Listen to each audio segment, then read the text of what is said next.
আল্লাহ রাসূল সাল্লাল্লাহু আলাইহি ওয়াসাল্লামের এক সাহাবী ছিলেন মাইজ আসলামী রাদিয়াল্লাহু তাআলা আনহু। তিনি জিনা করে ফেলেছিলেন নফস এবং শয়তানের ধোঁকায় পড়ে, কিন্তু পৃথিবীর কেউই জানতো না তার এই বিষয়টা।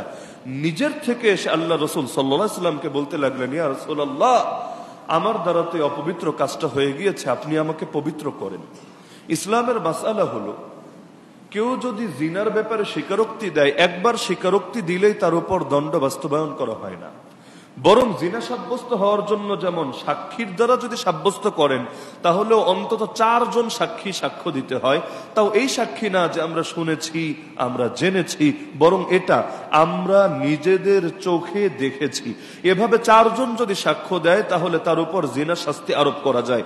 যদি এমন হয় 3 জনও দিয়েছে, 4 জন না 3 জনও দিয়েছে, তাহলে এর ভিত্তিতে শাস্তি তো দেওয়া যাবেই না, উল্টোই 3 জনকে আরো ব্যত্রাঘাত করা হবে অপবাদ আরোপের জন্য, 80 করে প্রত্যেকের পিঠে ব্যত্রাঘাত করা হবে। তাহলে 4 জন সাক্ষীর সাক্ষ্য দ্বারা সাব্যস্ত হয় জিনা। একইভাবে কেউ যদি নিজের থেকে এসে স্বীকারও করে নিজের ব্যাপারে, তবু একবার স্বীকার করলেই তার উপর শাস্তি আরোপ করা হয় না, বরং 4 বার স্বীকারোক্তি দিতে হয়। যদি এমন হয় 2 বার দিয়েছে, 3 বার দিয়েছে, 4র্থবার সে মুখ বন্ধ রেখেছে, তবুও জিনার শাস্তি আরোপ করা হয় না। কারণ শাস্তি যেমন সবচাইতে কঠিন, শাস্তিটা সাব্যস্ত হওয়ার জন্য শর্ত রাখা হয়েছে সবচাইতে কঠিন। জিনার শাস্তি কি? যদি বিবাহিত হয়, পাথর মেরে মেরে হত্যা করবে, ফাঁসি দিয়েও না, ইলেকট্রিক শক দিয়েও না, আবার শিরচ্ছেদ করেও না, পাথর মেরে মেরে। একজন জিন্দা মানুষকে কয়বার পাথর মারলে সে মারা যায় কল্পনা করতে পারবেন? শত শত পাথর একটা মানুষকে সকলে মিলে উন্মুক্ত এক ময়দানে মারতে থাকবে, শরীরের চামড়াগুলো ধীরে ধীরে আলাদা হতে থাকবে, শরীর থেকে রক্ত ছিটকে ছিটকে বের হবে, গোশতগুলো পর্যন্ত থেতলে যাবে। কতটা কষ্ট হওয়ার পর ধীরে ধীরে ধীরে মৃত্যুর কোলে ঢলে পড়বে। তো যেমনি ভাবে এটা দেখতেও বড় ভয়াবহ, এতটাই ভয়াবহ যে একজনের শাস্তি যদি বাস্তবায়িত হয় তাহলে মুসলমানদের এই 1300 বছরের খেলাফতের ইতিহাস সাক্ষী। তাহলে দেখা যায় যুগের পর যুগ না, কখনো শতাব্দীর পর শতাব্দী পর্যন্ত দ্বিতীয় আর কোনো শাস্তি আরোপ করা লাগে না।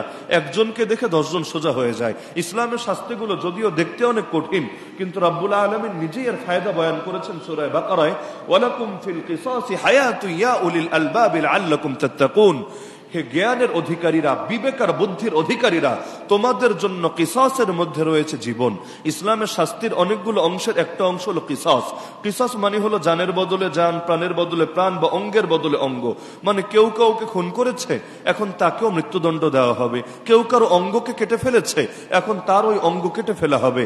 তো বাহ্যিকভাবে কিসাস তো মরণ, কারণ একজন আরেকজনকে মেরেছে, এবার তারেও মারা হচ্ছে। কিন্তু আল্লাহ সূরা বাকারার এই আয়াতে বলছেন, হে জ্ঞানের অধিকারীরা, বিবেক বুদ্ধির অধিকারীরা, তোমাদের জন্য কিসাসের মধ্যে রয়েছে জীবন। আপনি বলবেন, আল্লাহ জীবন কোথায়? কিসাস মানে তো মরণ, কিসাসের মূল কথাই তো মরণ, এখানে জীবনের কি হলো? কিন্তু আল্লাহ বলছেন, না, এটা তোমাদের জন্য রয়েছে জীবন, এটা দেওয়াই হয়েছে যাতে তোমরা তাকওয়ার অধিকারী হতে পারো।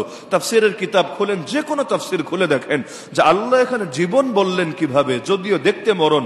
এর ব্যাখ্যা সকলে এটাই করেছেন, কিসাসের মধ্যে এক অপরাধীর মরণ হয়, গোটা জাতির জীবন হয়।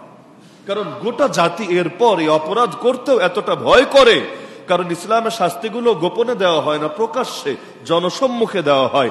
একেবারে ধরেন জাতীয় মসজিদের সামনে বা জাতীয় ঈদগাহে, এমন কোন প্রান্তে যেখান থেকে সকলে চাইলেই দেখতে পারবে, তো এমন ভাবে কঠিন শাস্তি আরোপ করা হয় যাতে এটা দেখেই অন্তত কয়েক বছর বা কয়েক যুগ মানুষ আলিফের মতো সোজা হয়ে থাকে, আর কোন উল্টাপাল্টা না করে। তো মাইজ আসলামী রাদিয়াল্লাহু আনহু একবার স্বীকারোক্তি দিলেন, নবী তাকে ফিরালেন।